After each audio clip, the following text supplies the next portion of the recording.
for if you like it. I love it. Listen, y'all, we got a new look. Y'all see that? It's pretty. It's pretty. As you slowly watch the show progress, you're gonna see us upgrading. You're gonna see new stuff. We're gonna get a new intro. It's gonna be dope. So y'all just, thank you for helping us grow.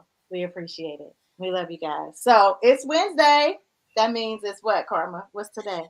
It is Real Housewives of Atlanta and Love and Marriage Huntsville Day.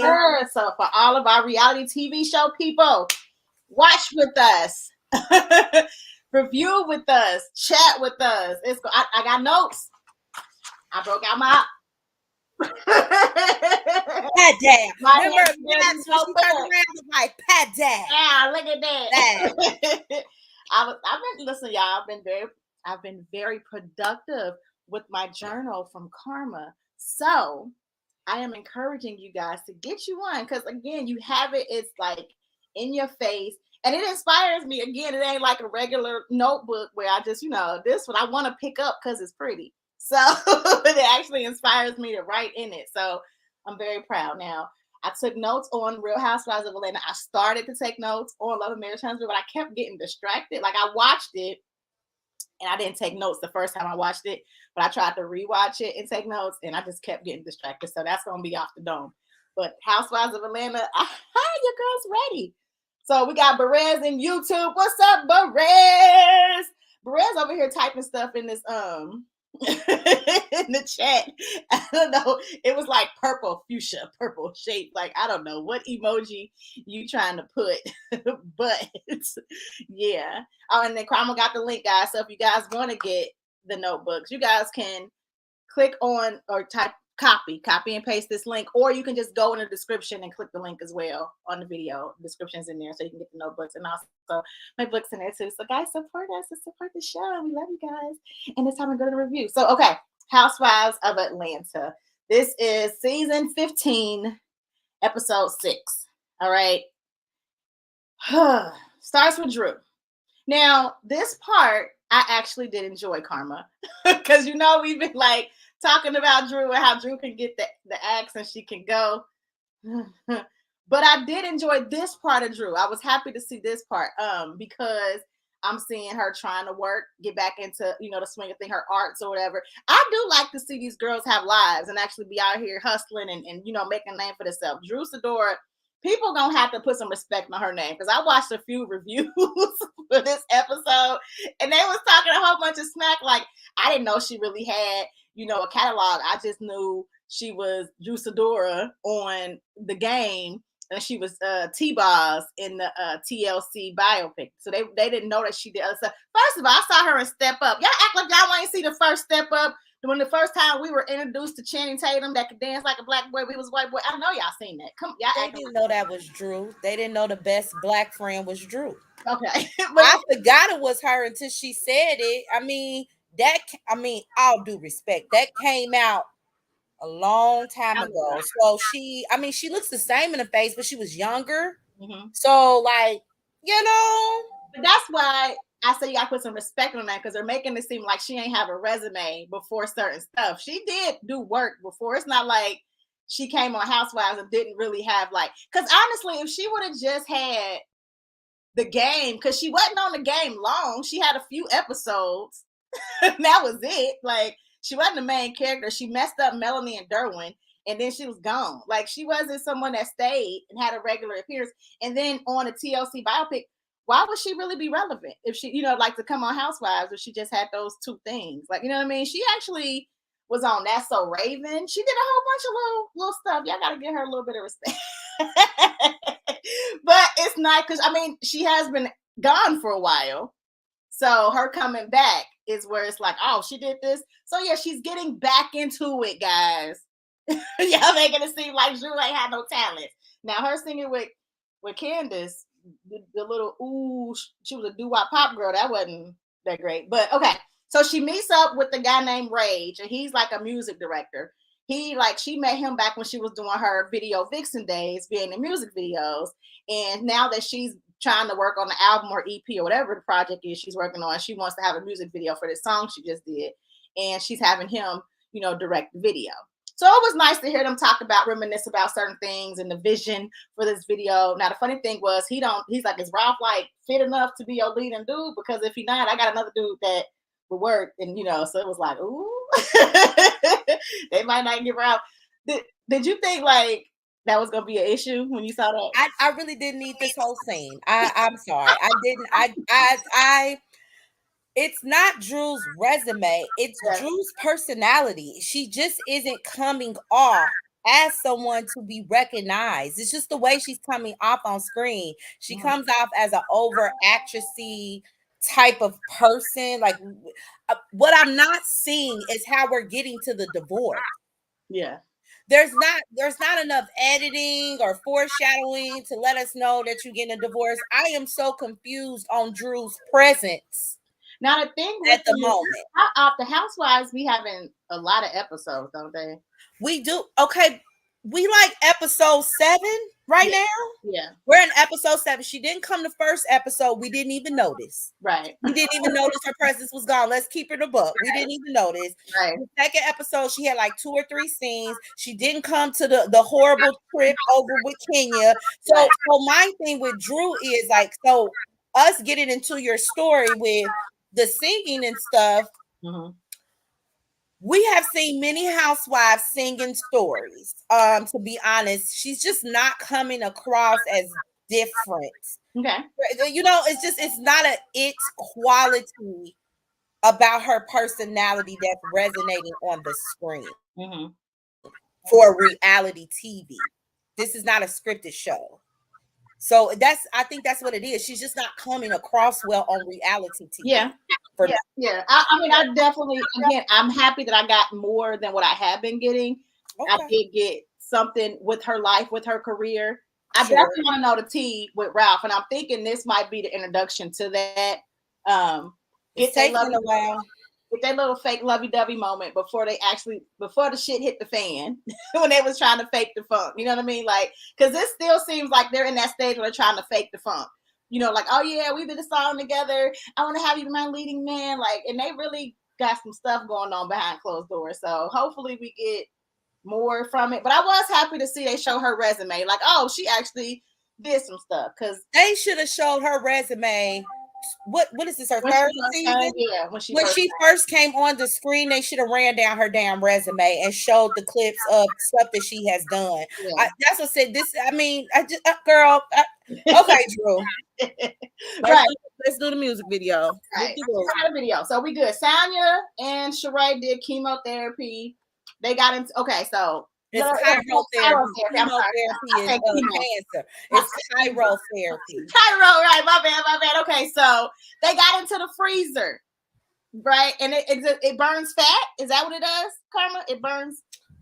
I didn't need this scene neither, so I'm not really sure what it did. They said something about releasing toxins from the body, and she mentioned that like she's done like this in her athletic. I don't know. I didn't need any of this. Yeah, we found out that they didn't like what happened with Courtney's event. So Sheree's gonna throw an event to get everybody back together. We Gucci, are we Gucci type of party where it's Gucci themed, kind of like the play on what's her name, Stormy. Like, oh, it's Gucci. So I guess that's a new thing now. It's Gucci when you're trying to making sure you squashing something. And everybody gotta wear Gucci or buy somebody a Gucci bag. That's the flex we doing. So they're gonna have a party. We get Candy and Sonya get together, and they talk about the beef situation too. Marlo, Candy, Sonya want them to be friends because she friends with everybody. She don't want like a flip flopper, but she don't want to be in the middle of it. Do you think Sonya's medals is being neutral? I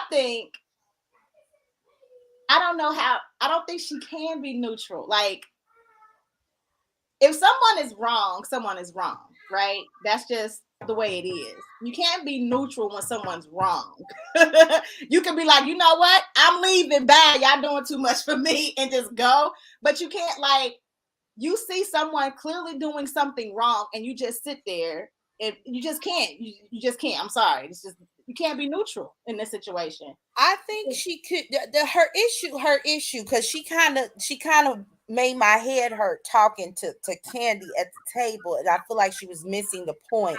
If you gonna be neutral, that means you have to call both your friends out on the bullshit. That's really what neutral is that you stand on what side is right and you hold them both accountable in a loving way. Because I think everybody's been in a situation a time or two where, two mutual people that you fuck with, don't get along. And so, like, I have a nice network of women, and not all of their personalities mesh. So like if I have an event, sometimes I may have it with friend group A, and then Yeah. I may have friend group B. Like there's just certain ways that you move, or you'll tell them like, hey, such and such is coming, so that they haven't, like there is a way to be neutral. The issue is she's not being neutral. You're not calling Marlo out. So this same conversation you want to have with Candy about, hey, Candy, can you be open to this perspective? What conversation are you having with Marlo? That's for And me. that's the issue. Yeah, for me, if she is having a conversation with Marlo, we're not seeing it because of production. I really feel like production's goal, it seems, is to make Candy look bad. Like that's what I felt like this whole episode was. It was really like trying to make Candy look bad. It's not working because we're not buying it. We Right, won't and buy that's it if the it's thing. free. People are not. It's not working for people. But seriously, the way they're showing Candy be like, you know what I mean? Like I feel like they're trying to show because they already showed us Candy being empathetic at one point. Like, dang, I'm sorry to hear that. Oh my, you know what I mean? So she's not a I don't care about what happened type of situation. She's just like, okay, we're not gonna keep doing this. That's what we're not gonna keep doing. I did say I was sorry. I was there for you. We did talk about this, but they were focusing on later Candy just for real being over it, and they're trying to make her look bad, and I didn't like that. Do you think that Candy, even though she stated, which I do like that she stated, she's not the emotional friend in the group. She doesn't, she doesn't really rest in those types of grief. She's a motivational, let me help you with an opportunity, but she doesn't really know how to support you when it comes to emotional support. Do you think that should be acceptable? Like, okay, Candy just ain't that friend, or do you feel like Candy should be doing more to meet the needs of her friends emotionally as well? It depends on how Candy looks at the friend as a friend. I don't think Candy and Marlo are that deep for Candy to give the effort to actually figure out how I can be there for you. They're co-workers, they're not friends. If it's one of Candy's friends, like if Tiny had a situation that was going on where she needed Candy to not give her opportunities, but to be there for her, as a shoulder to lean on, as someone to talk to or whatever, Candy would be there more, or she would at least attempt. Well, how am I, friend? Tell me what I can do to help you. I'm sorry I'm not available. How can I help? And I can see Candy putting the effort forward for a real friend. Marlo ain't her friend like that. So I don't think Candy even in her mind thinks to do that. These are my co-workers. Yeah, we can all get this money together. Let's figure out how we can do opportunities where it can benefit you and me, because she ain't just giving them opportunities for them. Candy's benefiting from it too. Like when we talked about, she gave Marlo the opportunity to have a reality show. Todd was going to produce it. It was going to benefit Candy. It's not like she's just hashing out money to Marlo because that's my good girlfriend. I want to see her come up. No, this is a good opportunity for the both of them. You know what I'm saying? So I don't think that Candy looks at it as a friendship like that. And that's fine because these are co-workers. Take Marlo out of the situation. Do you think, because that seems to be like the production's angle in trying to character flaw. You know how they have their people each season. We're gonna focus on whatever character flaw the main story. So it looks like Candy's character flaw is she may not be the best emotional supportive friend. So take Marlo out of it. Let's go back to Phaedra. When her and Phaedra originally had the beef, the original beef is because Todd allowed Apollo to put things of Apollo's in their garage. Now, Phaedra didn't handle this well because she made up a whole lie. Right. But is that another example of Candy may not be the most emotionally intelligent when it comes to her friends' feelings about certain things? Because her and Phaedra were friends. She even said that. Like they were friends. So is this a character flaw? If we take Marlo out, because now we got another correlating situation, or is that apples and oranges because Marlo is trying to make something, make fetch happen and it's not happening? is the conversation that we need to be having. Is Kandi, does she need to be better at emotional support, or is it not your friend's job to try and be everything for you all the time? Like, kind of like accepting that sometimes your friend may be the best one in the group that is organized. And then you got another friend that ain't never on time. She ain't never gonna be on time. She ain't gonna be on time for your funeral. This friend is great with opportunities, is great. Your friend is great with emotional. Should you look at it like that? Or should you hold all your friends accountable for the same standard? I think both can be made at the same time, because again, you can't be everything to your friends. You cannot. You will physically pour out everything you got to everybody else and have nothing left for yourself, right? That is not healthy. We cannot be everything to everybody ever. But we can at times when our friends need us and they communicate they need us for something, give them the effort that they need. It can both be the same. You know what I mean? Like if Kandi really looks at somebody as a friend and they are saying, friend, I need this from you right now. If you love them and you their friend, you can give them the effort to do that. Now, if it's something you can't do and they asking too much from you, you can say that too. Well, friend, I can't give you that, but this is what I can give you. So was Kandi at fault for her and Phaedra? Like, we obviously can all agree that Phaedra's went way too far, right? Yeah. Like, it was disgusting. But is Kandi also at fault for the demise of their friendship because she was not able to be a friend to emotionally understand and be supportive of? You should have told your husband, I'm sorry, we can't do that. Because that's gonna put me and Phaedra in an odd space. Maybe you could pay for him a little storage room or something, but it can't be here because that's gonna interfere with me and Phaedra.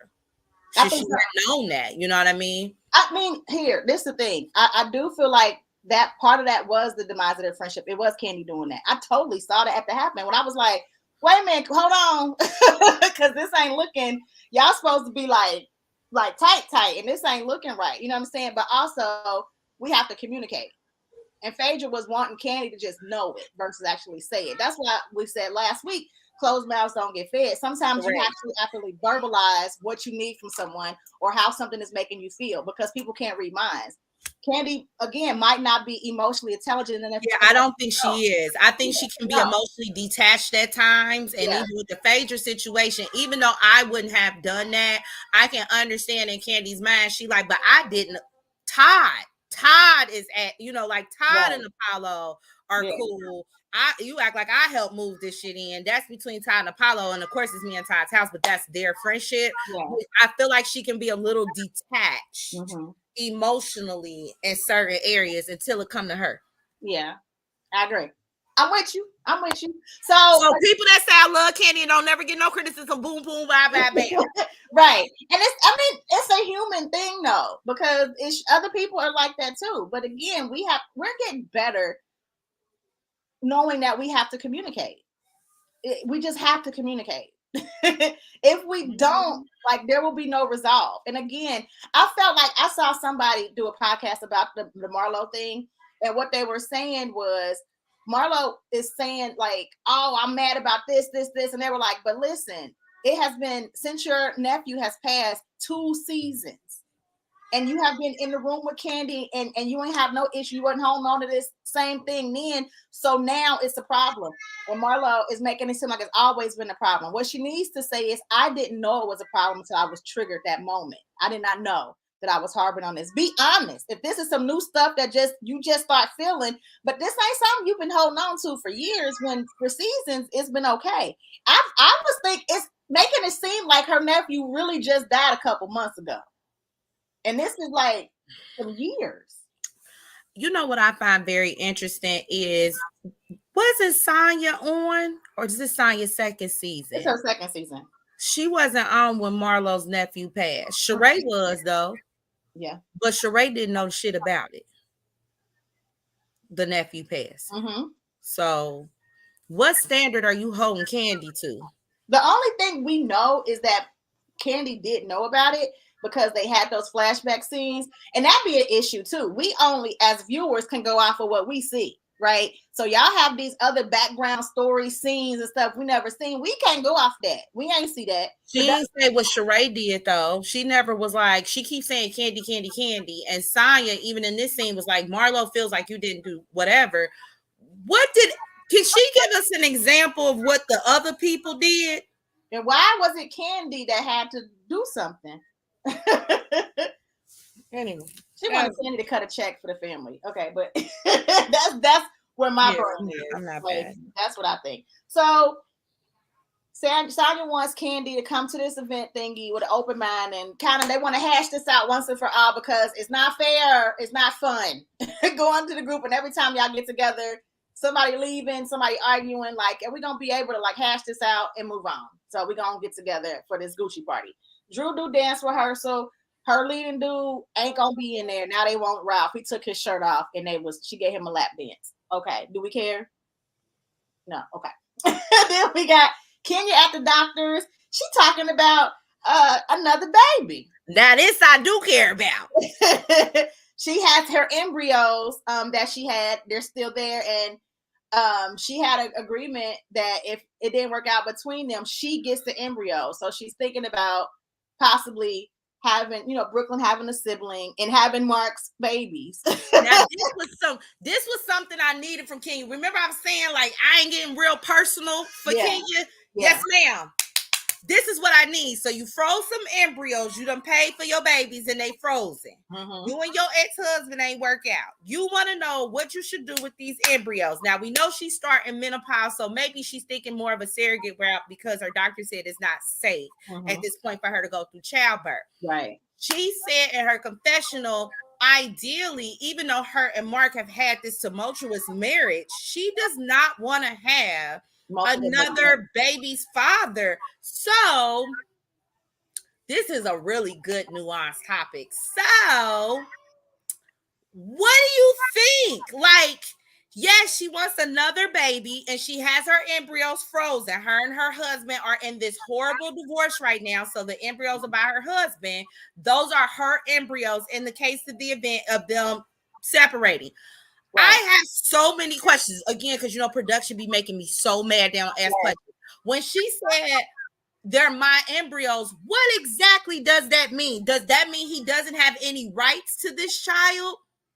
Because I think most people are like, girl, you don't want to do that again and have a baby and try to co-parent with him twice. But would she have to do that? Because she's saying they're hers.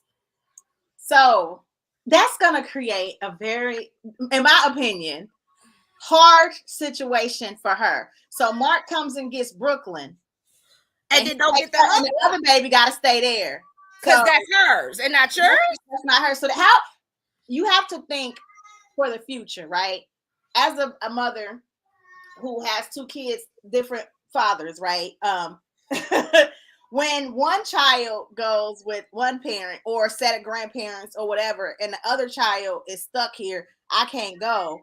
How does that make the child, feel? You got to think about that kind of stuff when you're planning. Now, luckily for me, my little village is worked out. Like my second child is by my husband, and all the grandparents be like, oh, these are my grandkids. Like, you know what I mean? It ain't like a crazy situation or whatever. And then my husband took on my daughter as he is, regardless of what we're going through, whatever. That's his daughter. So it's not like a divided situation. But for Kenya to do that and have this man's like use his his DNA to make this baby.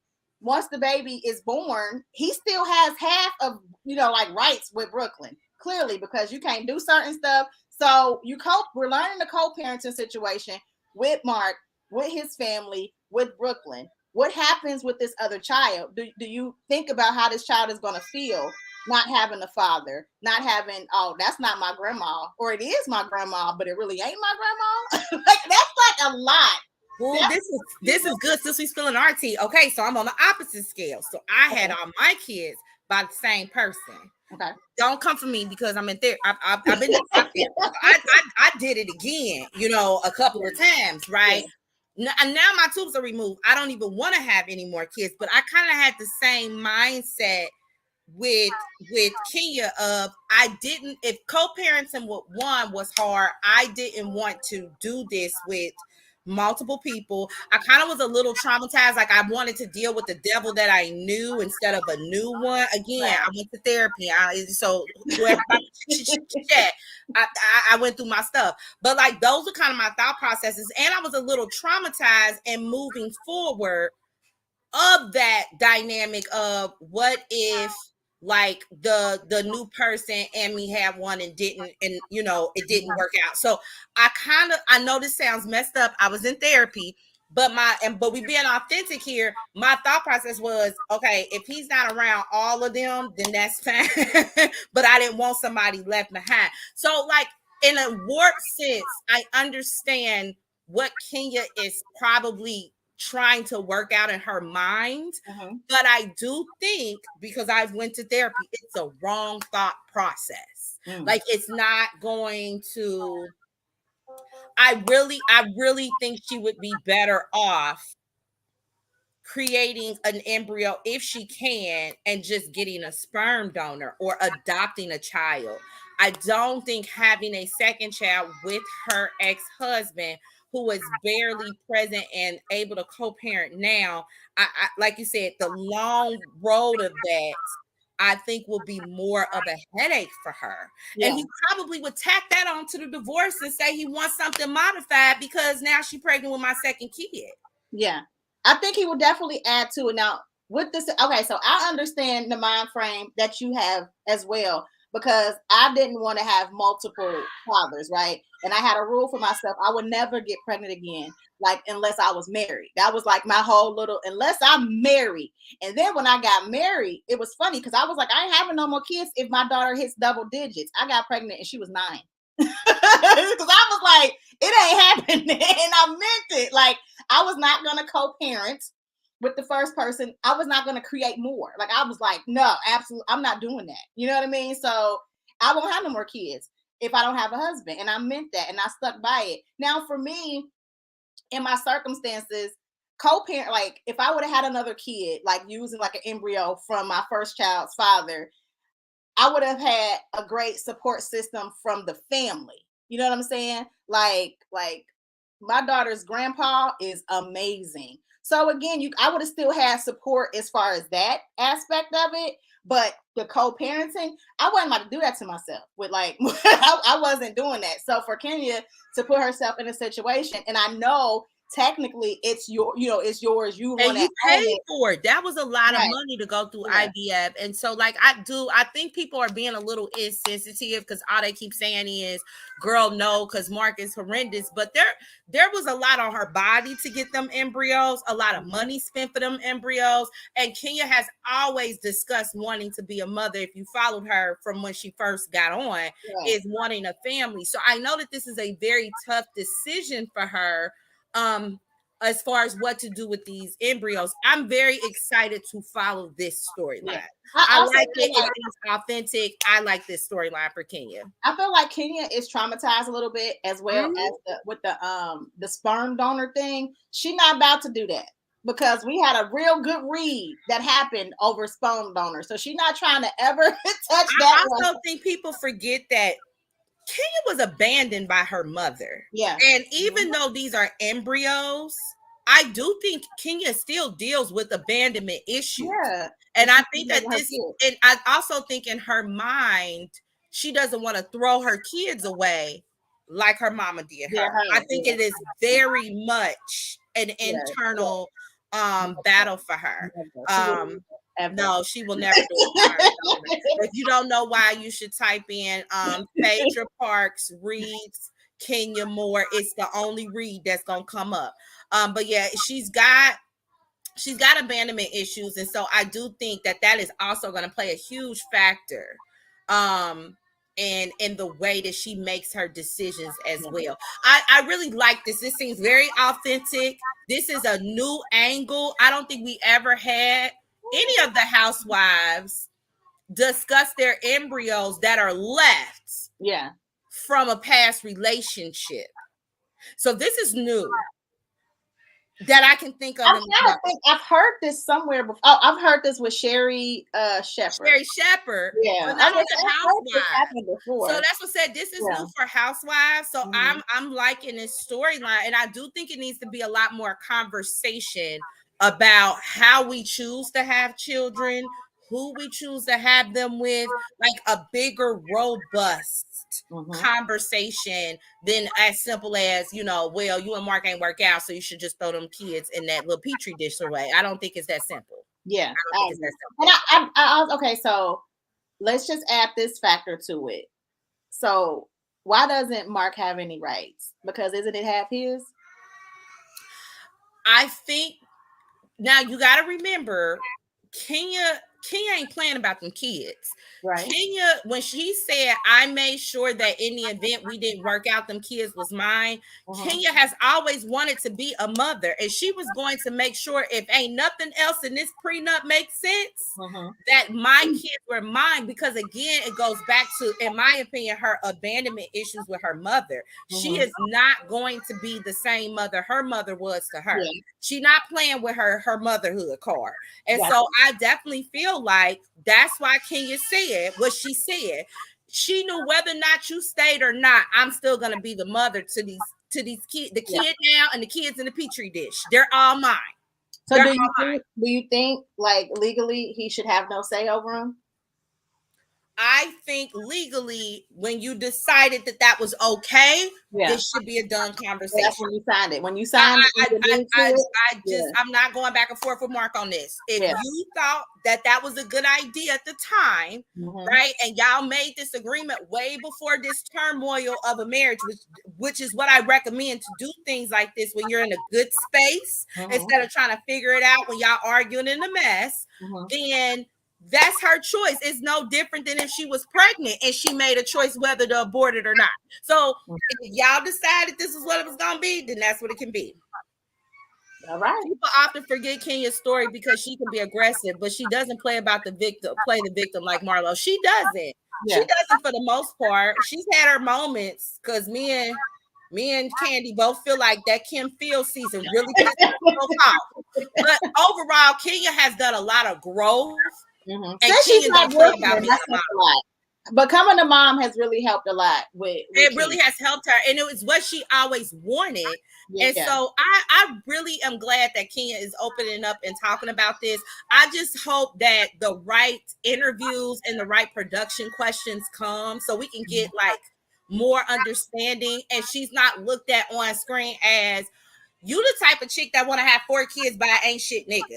I want there to be a lot more conversation about why she's choosing the way that she's choosing. And I hope they show it. Even if she decides not to do it or whatever, like show the thought process behind it. Show the thought process in her conversation. And then we don't see no more, because that happens too. They'll give us a little bit of something and then it's like Sheree and that man at the top of the season. We ain't heard nothing else about that man. But yeah, they do that. But no, I think this is Kenya's authentic storyline. And I think we're definitely going to see this move on. So now this scene, I like this one. This is where the show picked up for me, from Saya to Kandi on down. This is where it started to for you. Okay. This is where I started to be like, okay. And the thing is, y'all, I did get pictures. Look, one thing they showed Kandi, she had her little natural hair going, natural hairdo. I don't know if it was her natural hair, but it looked natural to me. How are her baby look alike? Y'all think so? I think Blaze look like Todd and Kandi. Like she has Todd's eyes, because Blaze and Ace look alike. They look like a boy and girl version of each other. But they definitely look like they come from Kandi and Todd, for sure. I think they both encompass both Kandi and Todd. Whoever they stand next to is who they look like. They're one of those kids. Yeah, they both of their kids got a cute blend, for sure. They got a cute blend. Okay, so we're getting to the Gucci party. Y'all remember Sheree is hosting a Gucci party. All the ladies have to wear something Gucci because we're trying to be Gucci in this friendship. So this is the ladies, and then we got Marlo's outfit as well. They had on a Gucci outfit. So let's go about the you know what? Let's start with something light. What do you think about their outfits, Karma? Let's be like, first of all, let me just shout out the Queen of Shade, Kenya motherfucking Moore, who came in with a Chanel bag. I just love the way Kenya can interrupt a motherfucking party, bitch. If it's not a marching band, she making requesting orders from Sonya like she's supposed to be, hand and foot. Kenya know how to fuck up a party. You know what I'm saying? So I really liked Kenya's outfit. I thought that was cute. You know, put the picture back up. Okay, are the girls. Okay. So Drew was fine. Drew was fine, but Drew, like I said, Drew and Sonya are just not memorable in scenes for me. Mm-hmm. So Drew and Sonya is like their outfit. It's cute, but it ain't really that memorable for me. Okay. It looks like, respectfully, it looks like something I could have got off the Shein. If it wasn't the Gucci, swear to God, if it wasn't the Gucci waistline, like I couldn't tell. I wasn't a huge fan of Candy's Gucci bowling shirt neither though. And Sheree's, her blazer looked too big. Her blazer's too big. Like I wanted it more fitted, and it would have worked for me. Yeah. And Courtney, as usual, doesn't look like she belongs. Okay, and then we got Marlo. So one thing I will give Marlo credit for is Marlo always looks good for the most part. I mean, I could pick apart like them gaudy ass earrings she be having in confessional, but for the most part, like Marlo is always going to, wear something that is fitting for her and her frame. I thought the little snake Gucci was very appropriate for her. I think she looked very appropriate for the occasion. Now I liked Courtney's top part. If that makes sense. I ain't like the pants. I don't know why. I did not like the pants. I was like, what is that? But yeah, Marlo always looks good. The chat said that too. Marlo always look good. Like you got to get Marlo. And I think Marlo definitely. Marlo always looks good. Her outfit was amazing, but I didn't think Marlo wasn't gonna eat. Like you give her a freaking label too. Oh, she's gonna definitely come. Yeah, Marlo definitely knows how to put it on. She knows how to do it. Kenya's outfit was Gucci because she said she just don't like the labels all over it, but it's Gucci. If it was Gucci, it was but you know what? And that is true to Kenya because honestly, I can never think of Kenya wearing anything that says Fendi or Gucci. Right. She isn't a chick that wears the label outward, so I believe that. I believe that. Yeah, so I thought Kenya looked nice. The Chanel purse was funny though. I was like, I hope that outfit Gucci. That's the first thing I said. I hope that outfit is Gucci because I would give Marlo number 1 and I would give Kenya number 2 for me. Me too. Yeah. Everybody else, I mean, like Pieces was cute, but it wasn't like the whole thing for me. I mean, yeah, sure, yeah, Pieces, right? Pieces, yeah, like certain pieces. Oh, that's cute, but no. Okay, so all right, Sheree gets emotional. Because she is tired of the way everything is, and just want them to be friends, and we don't do nothing together. I was like, oh, okay, we acting today. We doing living and work. All right, I didn't buy it, but I've never seen Sheree in that type of. Yes, you did. Let me tell you when you saw it. She did that same shit in the all white when we found out Phaedra was lying. And Candy said, you said that? And Sheree said, oh my God, no. Sheree? Well, I mean a real moment, not a fake moment. Oh, so you think that one was a real moment? Because I think they all fake. No, yeah, I haven't seen Sheree in a real. No, I ain't never seen a real. Yeah, that's why I said it's hard for me to think that was real because I've never seen her be vulnerable with us ever. Where it was like I felt like, dang, I feel her. I have not ever seen Sheree do that. So I was like, I think the most I ever felt from Sheree was when she was with Cockeyed Bob. Yeah. That was probably the most that I ever the way he would talk to her and how she would kind of shudder and stuff like that. Like that was probably the most vulnerable. I feel like we haven't seen that Sheree and we never will. Okay. And we never will. That's done. That's over with. All right. So Candy and Courtney hash out their situation and they basically come to terms that it was a misunderstanding. It wasn't that big of a deal. It really wasn't. They good. So they Gucci. They Gucci. Sonya and Kenya. Sonya didn't like the way, it doesn't seem like Kenya is really putting effort for the friendship. And the way she kicked her out, said, "Don't come back." I felt her on that part. That was when I was like, "Damn, Kenya!" Like, when I cackled when she said, "You know what, Metals, you can just go ahead and go. You don't have to stay." Girl, I cackled. she said, "You can go." And Did you believe Kenya's response when she said that she had an issue with the way that she answered questions on Watch What Happens Live, and they did the flashback and they asked whether or not Kenya's ass was real, and she felt like she answered it in a shady way? Do you think Kenya's overreacting? Yes. I don't. I do. I don't. And I'm gonna tell you why. I don't. Because Sonya, Miss Metals, this is what she does. She did this shit on Carlos King. That's why she got cussed out on Speak On It. When Kenya went on Watch What Happens Live and Andy was asking her questions about She by Sheree, she did not shade Sheree once. So if I'm your girl, right, and he's asking me about whether or not your ass is fake or real, whether it is or it ain't, I'm gonna say regardless, she looks gorgeous. I'm not gonna put no shade on my real friend. You're not gonna catch me shading. So if Carlos King says, "Hey Sonya, who would you want to film with next season?" I'm gonna make sure my friends are on my list, and I'm gonna say a politically correct answer like, I want to keep all my cast. But if I was on Real Housewives Ultimate Girls Trip, some people I would love to film with is Phaedra, Claudia Jordan, and this person. But she ain't do that. She wanted to make clear that she would keep Marlo and Sheree, and then she would bring Candy on season 20, and then take off Drew, take off Kenya. And see, when you putting Kenya and Candy in the same bucket as Drew, knowing you don't like Drew, Metals be riding the fence. I agree when Kenya said, "I don't trust you." I agree with her because the way that Sonya shows up for Sheree and Marlo is totally different than the other half of the group. I agree with Kenya. I don't think she overreacted at all because Kenya didn't shade Sheree on Watch What Happens Live, and we all know she ain't had no goddamn hoodies out. And she never said nothing negative about Sheree. Not one time. Okay, I guess I just feel like Kenya does light, fun shade to everybody all the time. She feels like it. She's even done light, fun shade to people that were supposedly her friends at the moment. In those moments where you'd be like, "Damn, Kenya," but it's light, fun.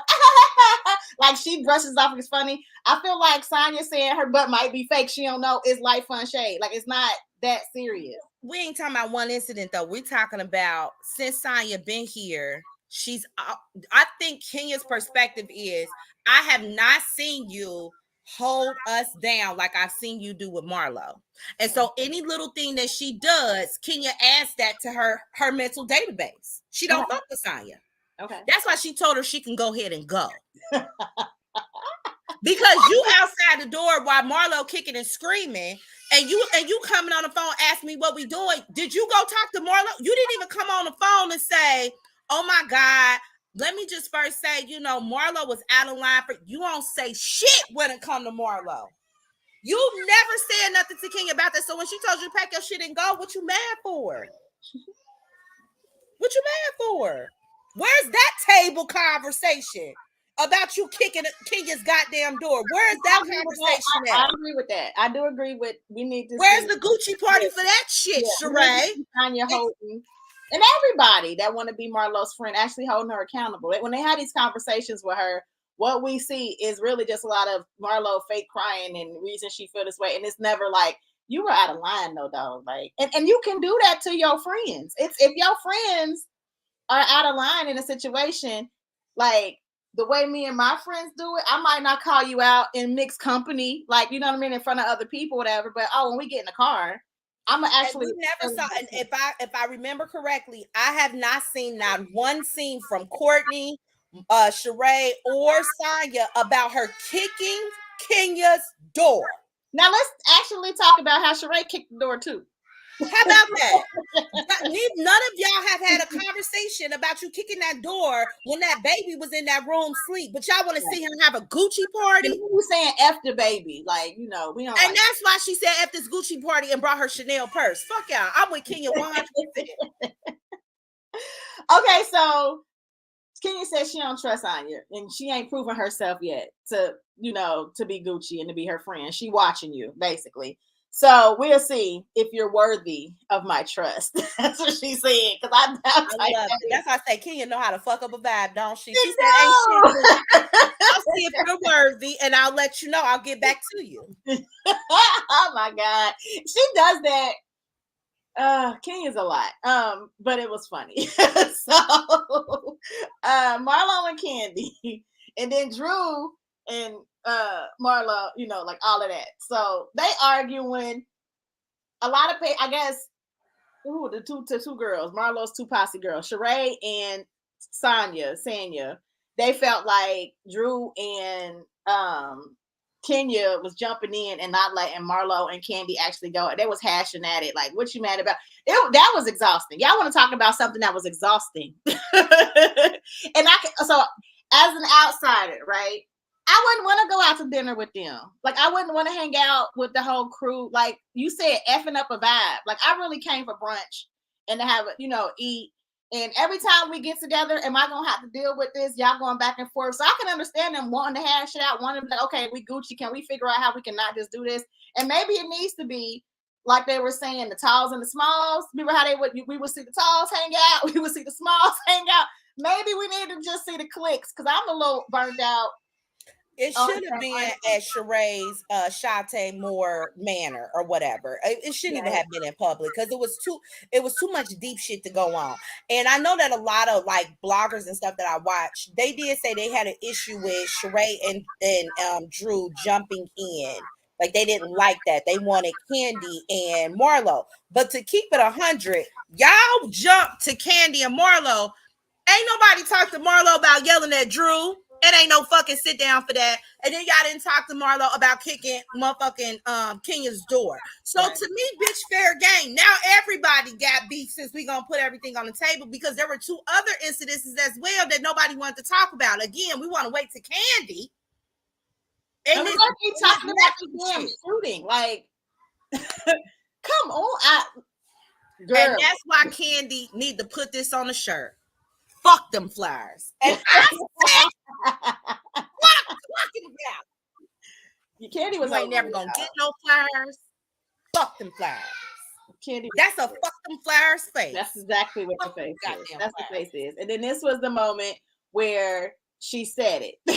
Because Sonya was too busy trying to, I guess, litigate Marlo. But at that point, just like people are saying they didn't want Drew and they didn't want Kenya jumping in, I ain't need Sonya jumping in either. Like, if we gonna have Marlo and Candy hash it out, let them be the only ones talking. I don't need nobody else interjecting, talking over, getting their point across.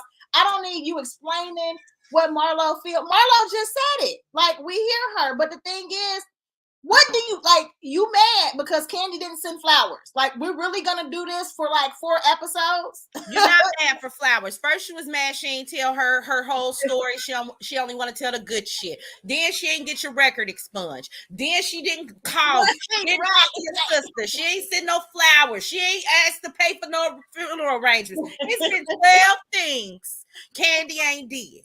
We not buying it.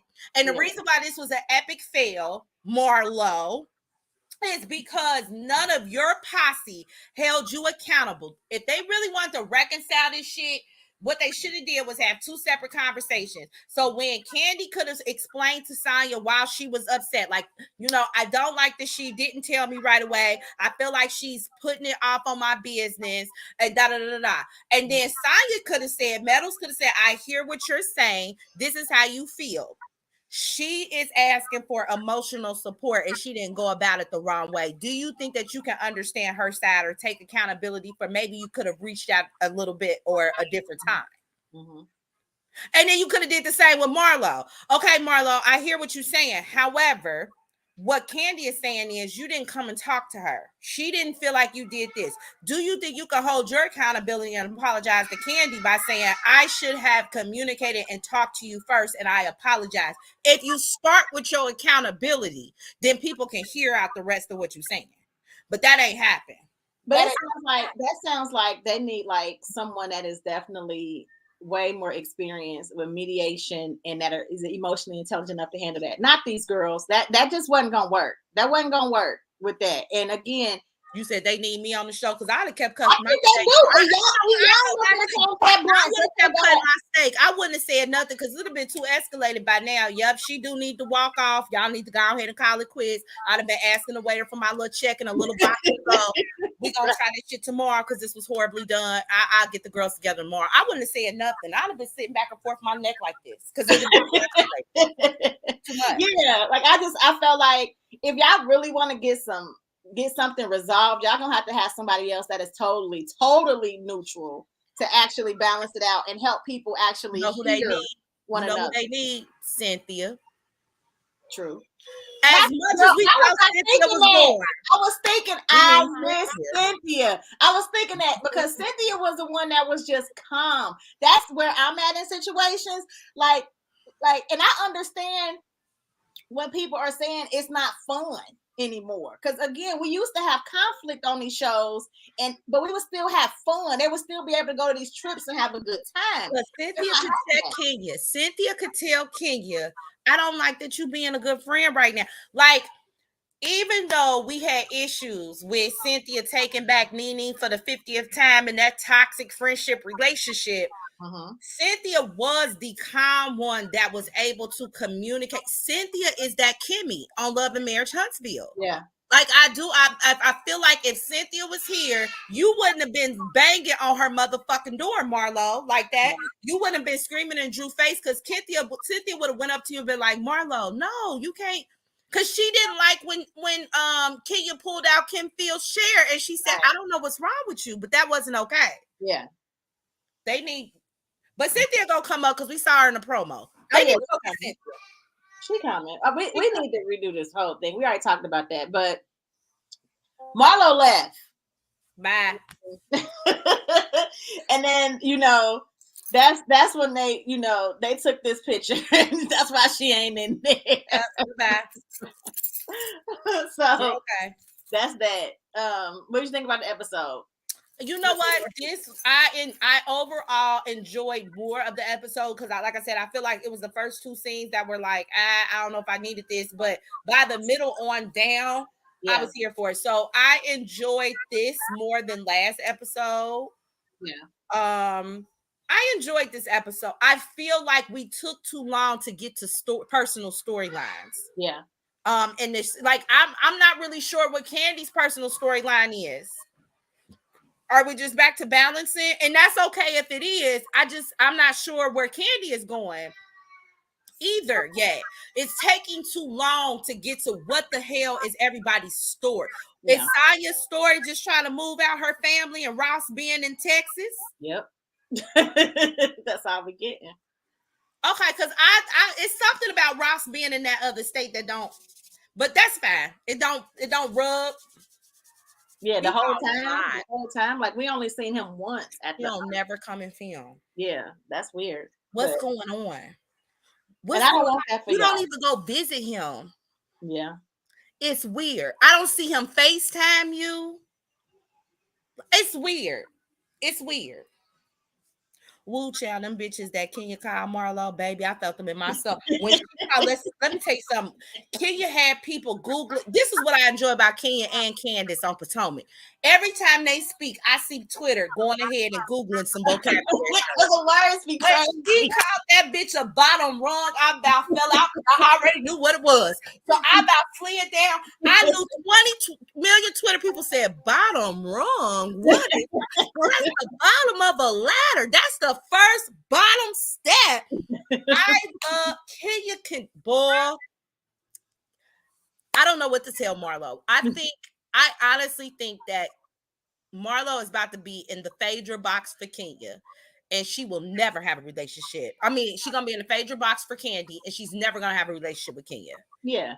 That's Kenya hasn't like Marlo. It's it's weird never because remember when Marlo was beefing with Nene, Kenya liked her, and that's when they was kind of forming something. But ever since like they fell out, I guess she got back cool with Nene, Marlo, and Kenya. because you know why Nene was a trigger for Kenya. Yeah. Because you know, Nene was Nene. And Nene could drag Kenya, you know what I'm saying, when she wanted to. And she was an issue for Cynthia because when Nene would do fuck shit, people always forgave Nene. I think that was what really pissed Kenya off. But when Kenya did some shit, everybody want to call Kenya X, Y, and Z. But Nene did tons of bullshit.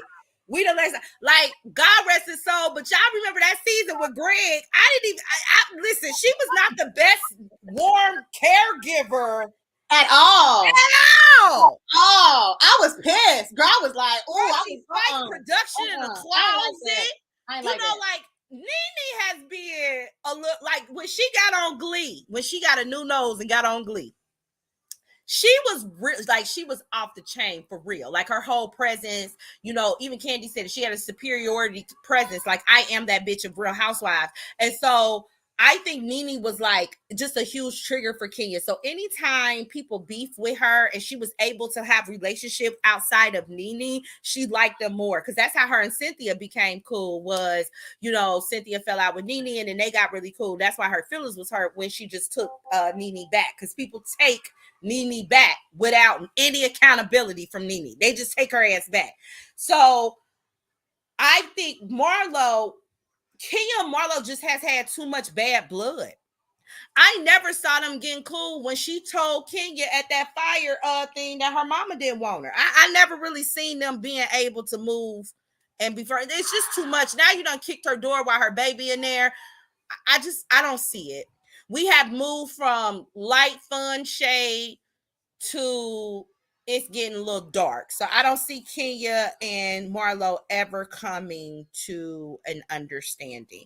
Somebody at this point for RHOA next season, there has to be a recast because the cast is too divided. It's not gonna work. It's not gonna piece itself back together. They're gonna have to get rid of some people. They're gonna have to. That cast is too divided. It don't work. There's no synergy with them. No, they're gonna definitely have to do some type of. Now y'all know damn well Kenya can't fight. Talking about child Kenya and Marlo might have to fight. Yeah, that's not. Kenya will sue. A lawsuit. Gonna sue. A lawsuit. And then Marlo have another man is cut from the same cloth. That mouth run, but them hands can't catch up. Yeah, no, gonna happen. Kenya will definitely call the police. That's she was gonna call the police today. She kicked in the damn door. Kenya gonna call the police. Kenya's going to HR. Kenya's gonna get you fired. Kenya ain't about to fight her, and she gonna tell you off rip, like I'm not fighting that animal. Kenya's not gonna do it. Kenya gonna call her an animal and every name in the book. Like, would you fight a grizzly bear? I think the fuck not, and neither shall I. I wouldn't even fight Marlo. Marlo is 6'9" with a foot size of 72. I'm calling the cops as well. You done slice somebody's face. I'm not fighting you. I'm not doing that. Absolutely not. It's not worth it. It's not worth it. It's not worth it. It's not worth it, baby. It's not worth it. I don't know if I win that fight, so I ain't even gonna put myself in that. Absolutely not. No, so you only fight when it's guaranteed. When you guaranteed. Yes, I am about to be 34. You think I got time to lose a fight? I'd be out for too many weeks, months, and years. Absolutely the fuck not. If I don't know for sure that I'm gonna scrape your ass, I'm going straight into my HR voice. Excuse me, Andy Cohen. We need to all have a meeting. So, okay, I feel it. All right, y'all. We're gonna move on. Love and Marriage, Huntsville. Yeah, we was watching season 6, episode 11. Okay, we're probably halfway through, right? I'm hoping. I'm struggling with this show. Yeah, I'm struggling. This show is bad. I'm struggling. It's hard to even review this show. This show is we 11 episodes in. Yes. And it's bad. While Carlos up here doing reviews on everything else. But this show is bad. Yeah. Now he got something with Bell Collective, baby, but this one, yeah, I am enjoying Bell Collective. I love me some Bell Collective, baby. I'm enjoying This that. Love and Marriage. Ooh, baby. What happened again? It's not even memorable. It's not. Well, I'm about to Let me struggle go to my real bad. live tweets for my notes. I'm about to say I'm about to struggle real bad because I stopped my notes real quick in this. So that we pick up where we left off with the black slash the comeback initiative group meeting. And Mel is booked. The date that Letitia has, Mel is booked. Marie says, why can't she do like a webinar, video her in or something like that? Tisha says, no, absolutely not. That's not going to work. Mel's like, well, it's crazy because at first you was coming in saying we ain't going to pay. And now when we're suggesting how I can do that, you're like, no, that ain't going to work. Like, it just seems like you're just closed off. And Kimmy is like, I don't even want no money. I just want you to admit that this is the comeback initiative. Like, that's what it is. We need to call it what it is, not Black Expo or whatever. This is the comeback initiative, and that's what it needs to be called. So Marsu was saying, I don't mind calling it the comeback initiative, but we all need to be able to do it if we're going to call it that. And, you know, whatever. They're not going to do it. It's not going to work. You know what? The only critique I had for Mel was I needed her to clarify when she said this is taking baby steps. I totally understood that, like why she don't fuck with these people. I'm very much aware. I wanted to know, why did you even entertain the meeting? Would you have done it if they were going to pay you? Because I wish you would have been more clear with that. What was the purpose of coming if there was no thought process of actually participating? Because she had to.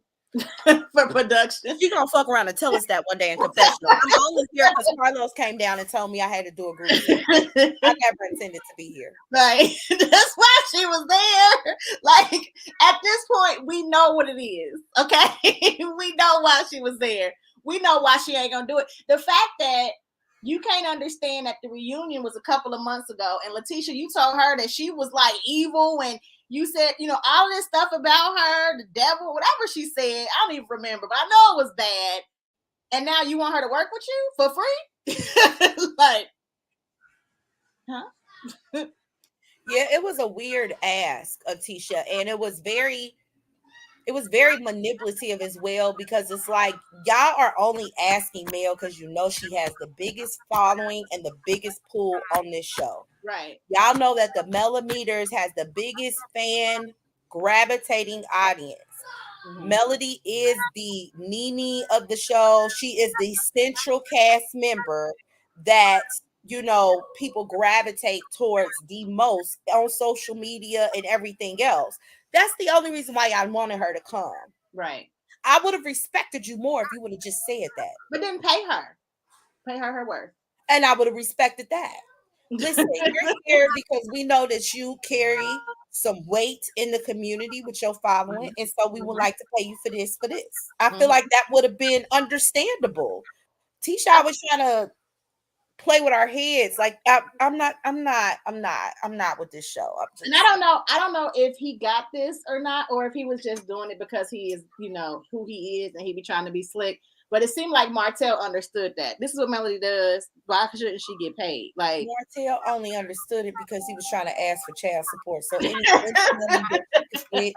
was going to be able to account for that in his next briefing motion that he would have had his lawyer do. It wasn't a sincere act. We don't give a damn about him. And the fact that they cannot understand the dynamic of how bad those two are, you're asking them to work together. Like, just the lack of dumbness. It's just dumbfounding to me. It proves that the whole cast at this point and production is trying to gaslight Mel. Disconnect. Like, how do y'all not understand? Y'all putting her in this situation where she has to work with her abuser in a sense. Like, and y'all don't get that. Like, nobody don't get that. Kimmy, you don't get that. Letitia, you don't get that. Maurice, you don't understand this. Marcel, you don't get this. And the crazy part is y'all was quick to want to bring up the social media picture with a nigga arm in there, but you ain't seen all this other social media issues. Come on. With, you know, Martell terrorizing her on social media, because none of y'all bring it up. None of y'all bring it to him and say this is why this show is so disconnected. What we're seeing on the screen and what is happening on social media never comes together. Right. It never makes any sense. None of them should be cool, for real. Right. Because the way that these things are happening on social media, I don't even understand. This is another cast. They're gonna have to do some recasting for it. The ratings are dropping. It's no synergy anymore. It's too much that has happened. Mm-hmm. Somebody's gotta go. And it's always behind the scenes stuff. It was a lot of stuff that unfolded after this show. I didn't watch none of it, so I'm all the way out the loop. I just needed Love and Marriage Huntsville break. But okay, so Mel goes to like a sexy pole dance class with Miss Nail. Miss Nail was asking about the arm and who you was on, your Valentine's Day with. Mel was not telling her. One thing I noticed that every time Mel brings a new person in as a friend, it always go left. So I'm gonna ask Miss Nail, please don't disappoint us. Like, she already kind of disappointed me at that motherfucking baby shower, to be honest. At the baby shower, I was. However, I wasn't all the way like your intentions is bad and you are not good for me. You know what I mean? Like, I'm just hoping. I'm not gonna ask no type of shit. Why she had to ask? I would not have done that. Like, if you for real, this is what I'm saying. Nobody's friends, because it's not making any sense. Even though I cannot stand Robin and Giselle, you could tell they friends because they done made up a whole storyline about another nigga just to get the heat off of her. Yeah. They never tell each other, like, there is only a limit that they go to on T, and they will not cross that line because they are actually real friends in real life. Why is you asking that lady about her ex-husband if they knew something? Like, every time Mel brings somebody on the show, they don't never seem like her real friend. And I'm sick of seeing it. I don't know how I feel about Miss Nail. I want to see more of Nail and Chris Fletcher. I do think they have something to bring to the show, but honestly, I think Mel should just move on. I don't think she can, but maybe she can. I don't think she should come back to the show, to be honest. I think she should move on. She should. It's time. It's time. But when you do it, it's gonna be the end of the show. So I mean, I think so, because Love and Marriage DC was different. Monique Samuels was only there for season 1, and Love and Marriage DC first season was actually really boring. I mean, Monique didn't really bring nothing. She was Winter was the star of that. And the thing is that people thought Monique had a lot of fans, but I think Monique has people that spite Candace. I don't know if there's an actual following of fans in that capacity for her to be a central point of a show. And I feel like that's what we saw. Like, when you saw who Monique was with her husband, it kind of irritated people and rubbed them the wrong way. But Melody is different. I think Melody's fans, like, they truly like Melody.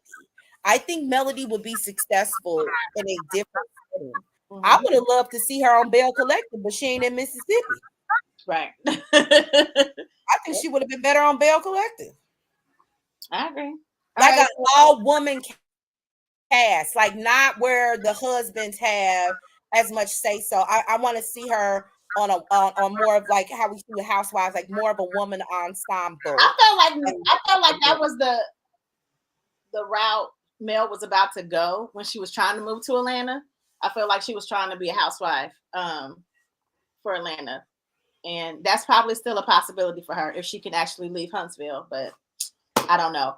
Other than, one more thing. Other than Mel and the pole dance, and the other part, there's 2 more parts that stood out to me. I'm going to just go on them.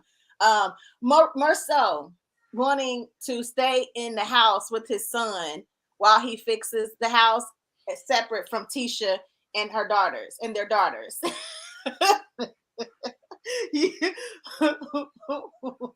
is not the story I want to see. I at this point, Carlos is making me so mad with this show.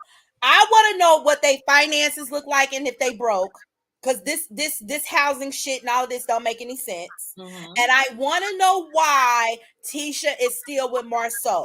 Do you not have any money saved? Somebody, you know how they ask the real questions to Mel, how do you feel about Sheree? And I need someone to ask Tisha. So since your husband keep putting you out of your office and now your house, and he already told you that he felt like women should be at home and he didn't care about your little degree that you got, he thought it was for fun and for show and all these different things. Why are you still there? I need somebody to be asking Tisha some real questions. Why are you still there? Do you not have your own savings account? Are you financially dependent? What is he doing for you at this point? Because somebody's lying and we're tired of seeing it. We're tired of seeing this cringy ass relationship. Yeah. And then she thought she got bass in her voice, like, no, because you're gonna find a way, you're gonna stay here. He told your ass that you gotta pay for it. You gotta pay for your husband to come we be having some of the weirdest, like, I sat there shocked. Like, did he really just say he gonna take his would have made out? Let me tell you, Marcel would have made me turn into Chris Brown on my life. I would have socked Marcel so many times in his motherfucking face. Like, I could not be married to him because he would have made me toxic. He would have triggered, because gaslighting is like my top trigger. Yeah, and I would have, if I had to be like married in it and I can't go nowhere to like calm myself down, I'd have had to beat your ass. I'd have took a motherfucking pot and I would have rammed it in his face and told him to pay for that. I don't know how she deals with that. I don't, because that's not a healthy situation. And we gonna stay in the house, and you and the girls can stay here. Like, where in his mind was that okay? Son don't even like you. We found that out a couple of episodes ago. Right. Why you want to take him? He don't even like you. But where in his mind was that okay? Like, where in his mind was that even? Because, but I mean, he went to Africa by himself for like a long extended time. So clearly he can do what he wants. So never mind. You right, Marcel. You do what you want. You got it. Never mind. Because you had to go find yourself. So right. You got it. So other than that, the other scene that stood out was the whole situation with Stormy and her family. So Stormy's aunt and her cousin came to meet up with her because she's been feeling a certain kind of way because, you know, she had to let her cousin go, right?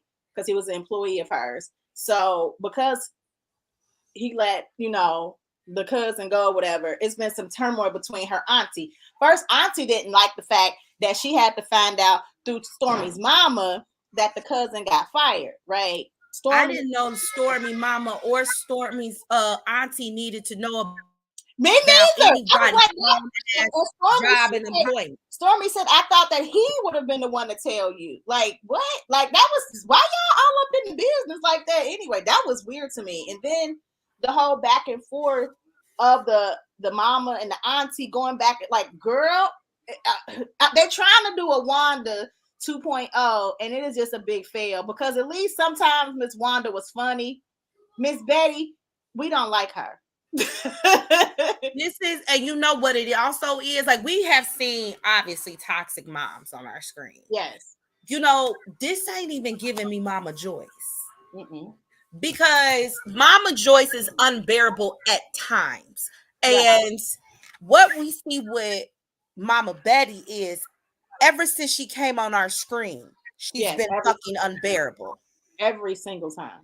And this whole young Kyo that Stormy be doing, you can cut the bullshit. Like, this whole I'm doing sound bowls and I'm meditating, none of this seems to be translating. Matter of fact, that whole horrific toxic family scene lets me know this is why Stormy communicates the way she do. Why she always gotta feel like she gotta cuss. Why she can't put up boundaries. Because why are y'all even having this conversation? I would have flat out said, I don't owe either one of you two an explanation when it comes to me dismissing an employee. I don't owe anyone that explanation. Now, if we want to talk about as a family how y'all want to move through, you know, this happening is fine. But whatever's in his employee file, that's between me, him, and what he want to tell y'all. I'm not breaking that boundary and telling y'all that he didn't do his job. That's what I'm saying. Where's your boundary of? How do they even know he wasn't doing shit at the damn warehouse? At the end of the day, he's gonna still be fired regardless if I explain it to you or not. So why are we talking about? But it just shows that she lacks the boundary of professionalism, because your mama shouldn't even had known he was let go unless he said it out his mouth. What she needed to know for? I wouldn't have said nothing to nobody. Why wouldn't he tell his mom? Like, wow, what? That was like weird to me. Like, I thought I would hear from you. Wouldn't he be the one to tell you? It was very weird. The mama said they was gonna start fighting. Auntie put it out there, and I got this from Ice Cream Convos that Stormy, went to jail. She's like, "Well, you went to jail too." I guess the thing is, they were talking about the mama was like, my nephew went to jail. Yeah, I went to jail. I went to jail. I was like, what is this? And then, yeah, Stormy, you've been to jail That was too. so inappropriate. For her to put her nephew on blast and say that Stormy paid for his bond of $15,000. I can see why your sister don't F with you no more. Why would you say that on this television screen? What was your purpose? You could have simply said, we both know that there's been times where Stormy has helped, and I'm disappointed that he didn't take this job seriously. This is what I'm talking about. Like, I would not have aired my family out in that type of capacity, but that's who Betty is, and I want her off my screen. So Betty doing it, I guess, triggered the other aunt to do it, like put Stormy's record out there. Just the most. It was just the most, and it was. I'm on Aunt Lisa's side. I wasn't mad at Aunt Lisa. I wasn't. You talking about my kid. So you would do that? Now what? It depends. It depends on how much that family relies on Stormy to handle financial stuff. Because don't get mad at my mama and burn bridges with me, okay? Because again, when you need $15,000 again, you ain't gonna need it from Betty. You gonna need Stormy. So don't forget who Stormy is to you. Trying to out Stormy if y'all be in Stormy's pockets. Let's be girl, clear. Like Candy said, fuck Stormy and fuck them flyers. I would have let it spread. What we not gonna have done is for me to lose my integrity and respect because you got some money. You let your mama pop off at the mouth. And when I say you let your mama pop off at the mouth, it's not that I expect Stormy to put a muzzle on her mama mouth. Obviously, your mama grown and she gonna say things. But what you could do is stop telling your mama information that she can use to then go at your family. What you can do is put boundaries on your mom and tell her that she can't come over to certain places. You can hold her accountable in that type of way, but you don't. Now you want everybody to say sorry and make up. Girl, fuck you. Fuck Betty. Fuck them Canvas Beauty. I'd have been up here tearing shit up if I was out Lisa. Fuck this estate. Fuck these horses. Fuck everything.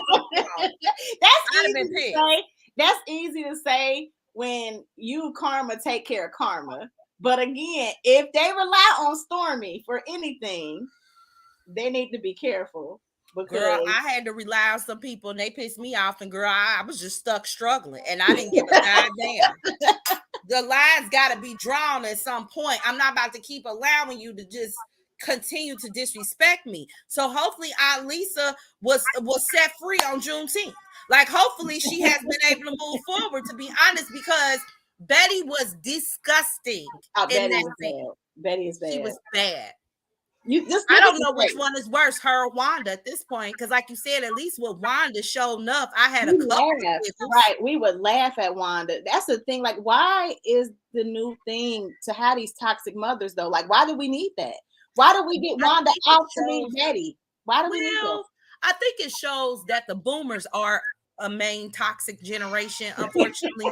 And so I don't think it matters. I think like a lot of them, if you bring them on the scene, we're going to see some toxicity more than you're going to see positive. I mean, we see it with Scrappy Mama. We saw it on, Love and Hip Hop. We saw it with Jim Jones Mama.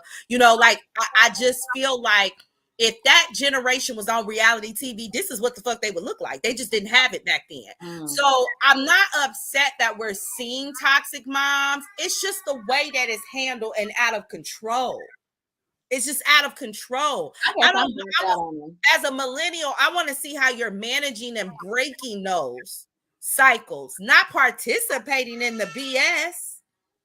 I don't need to see that. I see that enough on a regular basis. I don't want to see that toxic shit. I don't want to see it. Yeah. Love and Marriage Huntsville is just toxic at this point and not in a good way.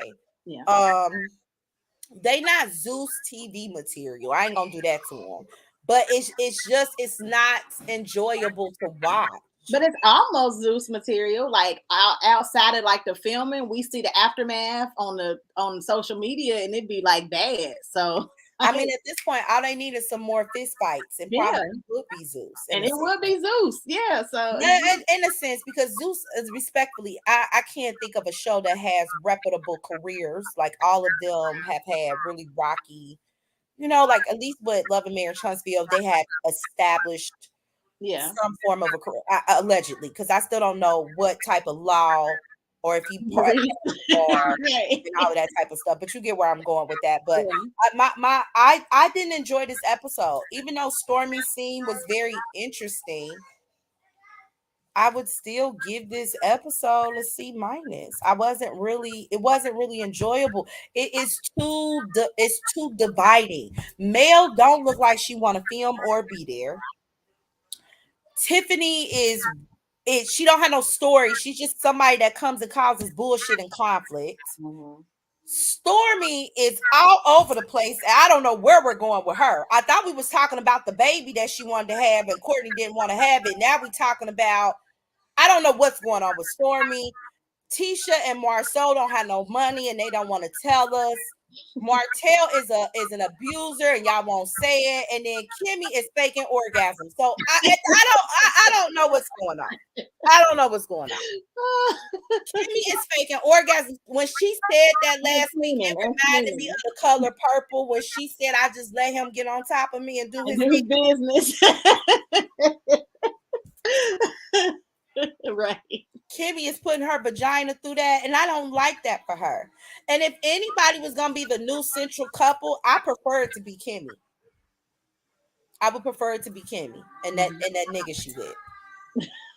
They seem the most neutral, like everybody can get along with them. That it would make more sense for Kimmy and them to be more of the central part. Yeah, I think people need to give Mel a spinoff and let her go ahead and exit. I think you need to fire Martell. I think you need to bring Nell and her husband on, take Tiffany and Lou the fuck off, and you can leave Stormy and Courtney. Is Kiki leaving too? I forgot all about Little Miss. Well, she got an intro, so which is odd because she's a friend of the show. I never seen her husband. Her husband on the intro. I ain't seen her husband yet. Because she's a friend of the show. But why is she and her husband both in the intro? Her husband ain't in that intro. It's just Kiki. I thought it was both of them. It's just Kiki. Okay. Nell never made it to an intro, but just Kiki is in the intro and she's by herself. And I don't know. Kiki isn't giving friend of the show for me. Did we see her this last episode? I don't even remember seeing her. No, but a friend of the show don't have to be in every single episode. I mean, Monyetta wasn't in this past week episode, but Courtney was. Like, I don't need Kiki to film every episode. I just feel like, and I'm gonna give Kiki a shot because it's her first time on television. But Kiki is I don't know. I don't feel like she's moving with a purpose. She's her personality, like she's not coming across as somebody I want to get to know more about. Yeah. If you're gonna position yourself as friend of the show and then moving forward, you have to be in a place like, I mean, even when Marlo was a friend of the show for Real Housewives of Atlanta, Marlo played her role to the point people said, just give her a piece. Yeah. Because we've been adapted to Marlo for so long. Yeah. She's been able to hold that spot down well. I'm gonna give Kiki another season, but Kiki hasn't made us want to get to know her more than what we already know. Yeah, I could take or leave Kiki. I'm not. I mean, it's not. Unlike Monyetta, I don't care if people say Monyetta born. I want to know more about Monyetta. The only reason I want to know more about Monyetta is because I know history, right? If I didn't know history about Monyetta and I was just going off of her being on the show, I wouldn't want more of her. But because I know more and there's stuff I actually want to know, I'm like holding on. Like, is she gonna tell us, because I want to know this and I want to know that. But just watching the show and how they present Monyetta, I wouldn't want to know more. I ain't gonna lie.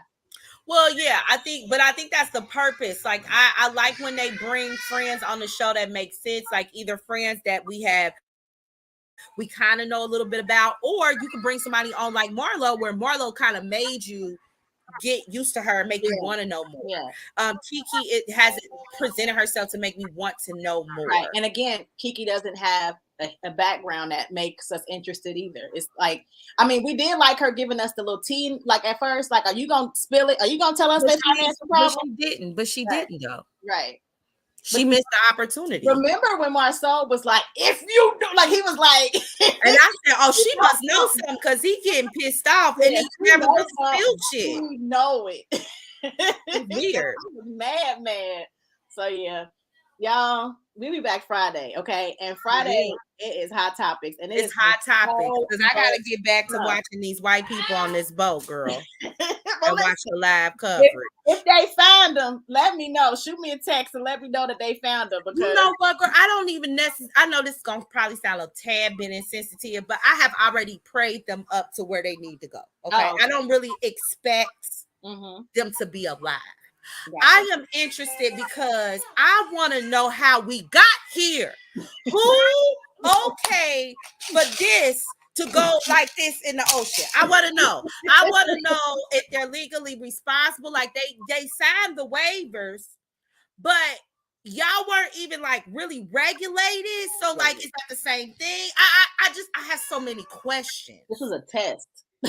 I have so many questions. I want to see the legal analysis of it. And if they find it, I got to figure out how you going to get them out. If one boat is over here and that boat got the crane and this boat found them, how long is going to take you to get from here to there? Get them.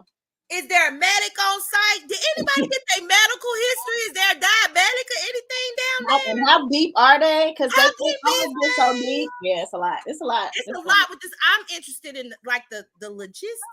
So hopefully by Friday you will have more to give us because I'm interested in the logistics. Yeah, I've been listening to the live updates all day. The Coast Guard look like he tired of all of us. Like he ready to call this shit off 2 days ago. So I'm gonna keep watching because this is gonna be unfortunately, because we know it is. It's gonna be a cute little Netflix series. I gotta see what's going on. For sure, it definitely is. They listen. If they find somebody, everybody ain't gonna be there. You can't convince me that when they open a little capsule, all 5 gonna be alive. You ain't gonna be able to convince me. If they find it, if it's in one piece, it's a lot. It's a lot. So. As I said, this my Netflix for the night. I got to go watch my updates. I'm about to make all right, girl. I appreciate y'all for watching us and supporting us. And we coming back Friday at 7:00. We have a ton of hot topics. It's a lot. It's gonna be so good on Friday, y'all. Y'all gotta come back. Yeah, so we'll do it same time, same place. We'll talk to y'all later. Bye. Bye, guys.